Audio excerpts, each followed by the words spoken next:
Hello বন্ধুরা, শুভ দুপুর। সবাই কেমন আছো? আশা করি ভালো আছো। আর আমি তো খুবই ভালো আছি। তো আমি স্নান টানান করে চলে এসেছি খেতে। তো খেতে বসবো, চলো আজকে কি কি রান্না করেছি তোমাদেরকে একটু দেখাই। তো এখানে সকালে আলু মাখা করেছিলাম পেঁয়াজ লঙ্কা ভেজে, তো সেই আলু মাখাটা রয়েছে।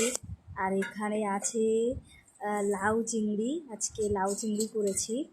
তো খুব সুন্দর হয়েছে লাউ চিংড়ি, ধনে পাতা দিয়ে চিংড়ি মাছ দিয়ে লাউ দিয়ে করেছি। আর দেখো জাস্ট কালারটা কত সুন্দর এসেছে। আর দেখো একটা দারুণ একটা রেসিপি আমার ভীষণ ফেভারিট, এই যে সর্ষে পোস্ত বাটা দিয়ে বাটা মাছের ঝাল। তো বাটা মাছ আমার খুবই ভালো লাগে, তো সেটা সর্ষে দিয়ে ঝাল করলে আমার খুবই ভালো লাগে। তো আজকে খুব জমিয়ে খাবো। তোমরা কে কী রান্না করেছো অবশ্যই কমেন্ট করবে। আর এই যে বসে আছি, ছেলেরা বাড়িতে আসবে তারপর খেতে বসবো। তোমরা কে কী রান্না করেছো? টাটা।